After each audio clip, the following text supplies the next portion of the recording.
Hi, I'm Jordan and welcome to Told by Thread.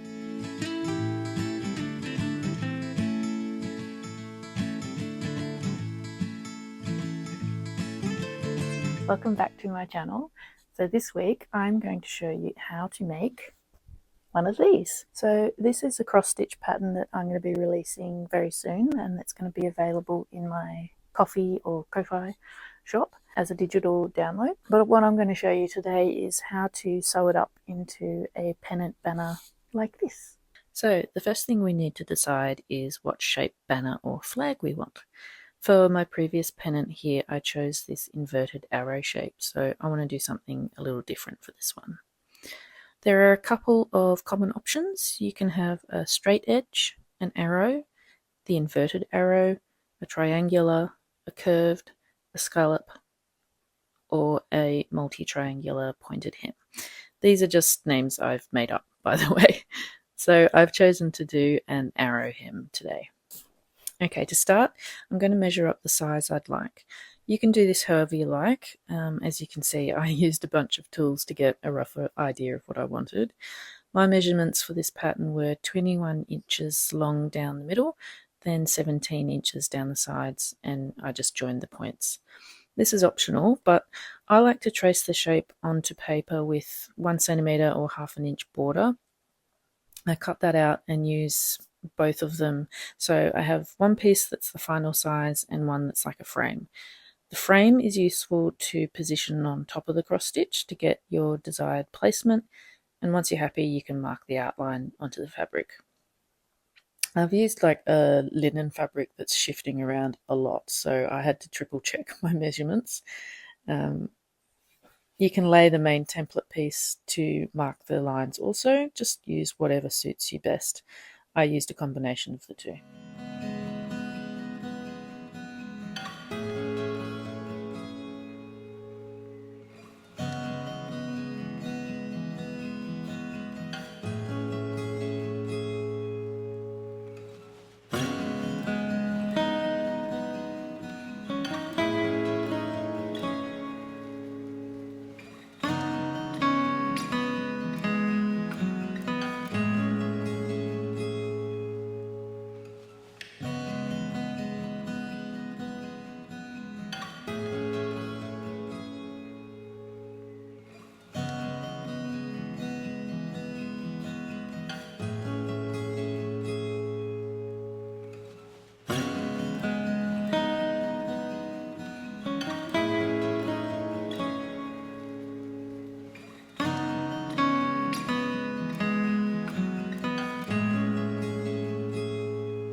Once you're happy, it's time to get cutting.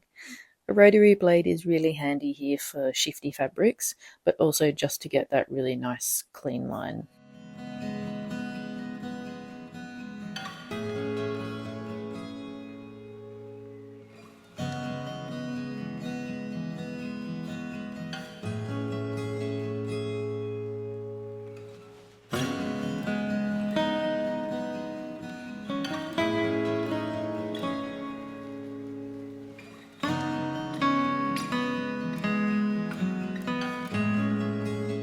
Now I like to back my pennant flags with felt, but you can really use any fabric you like.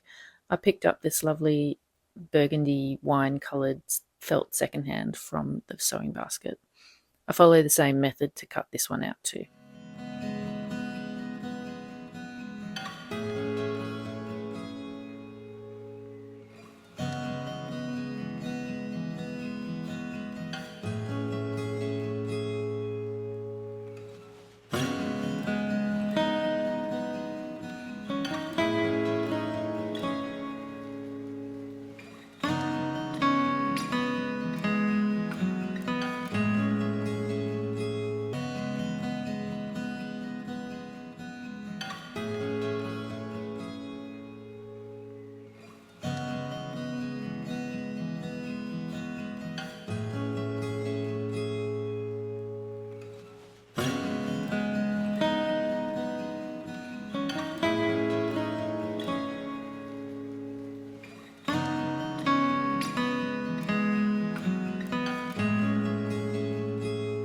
This is a personal preference, but I hand baste my edges to avoid any more shifting.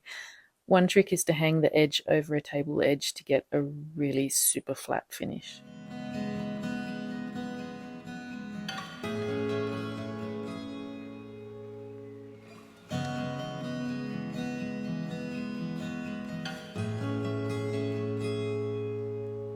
Then you just sew it together with a small seam. I just line it up with the edge of my presser foot.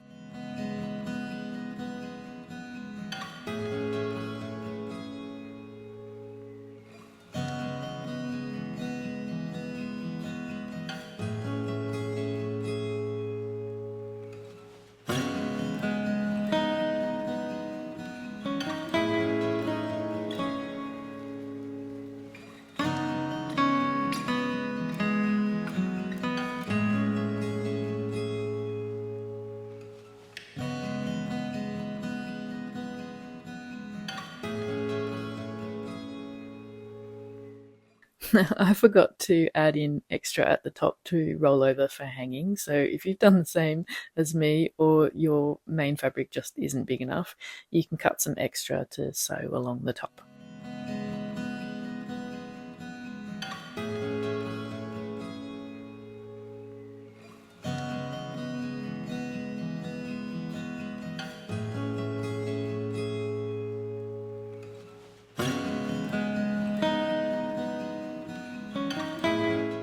Okay, once the panel is on top, roll over that top panel to check it will be big enough for a dowel rod, then unfold it again and pin the sides. Now I've done a double roll here for just a nicer, thicker finish, but that's completely optional. Then you just sew up the top panel sides. We'll do the final rollover for hanging after the bias binding.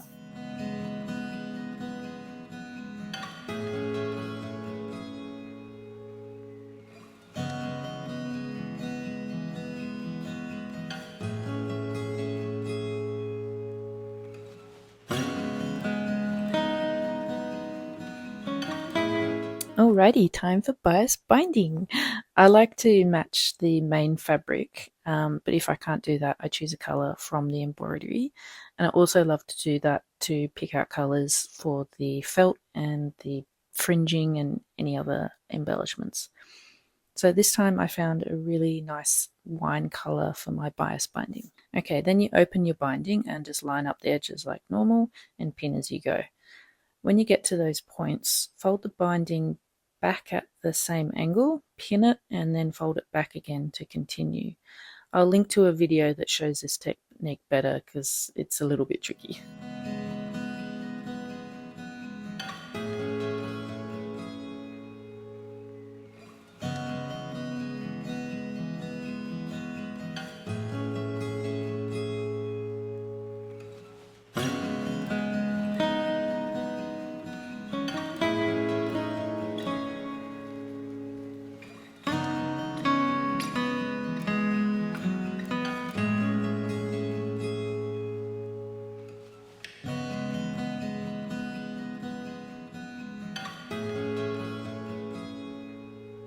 Then you just stitch along that fold line closest to the edge, and when you get to those turn points you can do a little back stitch either side.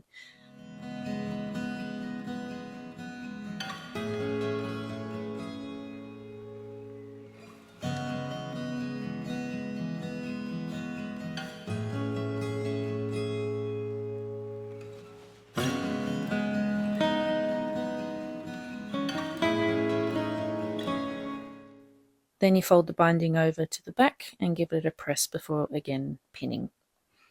You can also remove your hand-basted stitches or be lazy like me and just conceal them in the binding and unpick any that still show.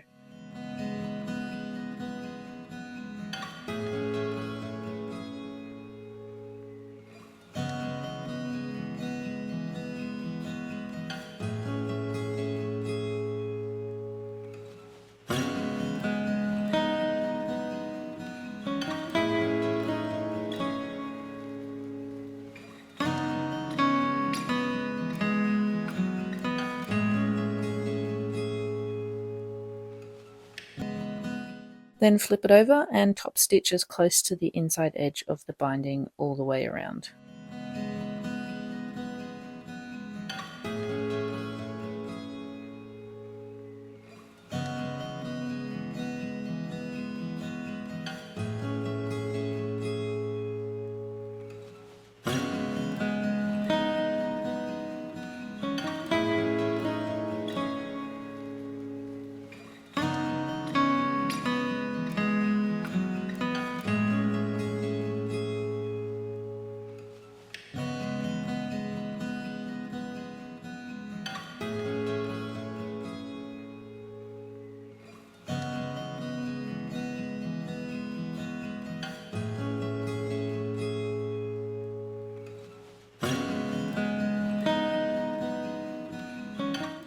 Now it's time to create our rollover top hem for hanging.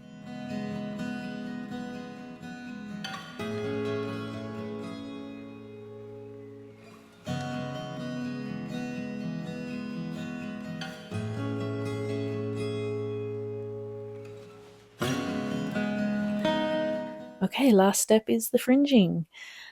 Align your fringing so the top edge of it, where it's all sort of sewn together, is hidden behind the pennant edge, and just pin all the way along.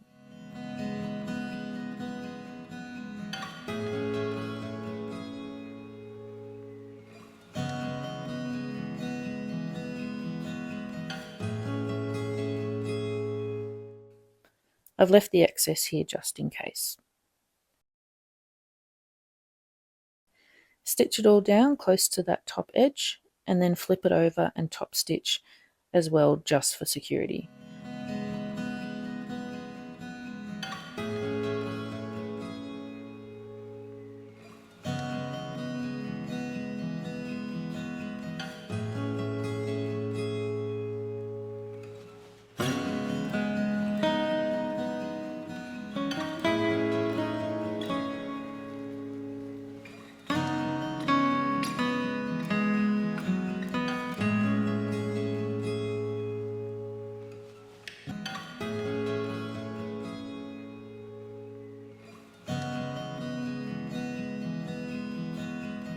Then pull the plastic tie from the bottom to release the tassels.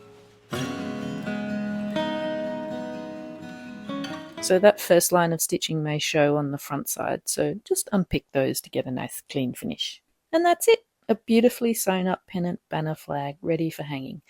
If you'd like to stitch up either of my cross stitch patterns, just subscribe to be notified when they're available in my coffee shop. Thank you for watching, and I'll see you next week.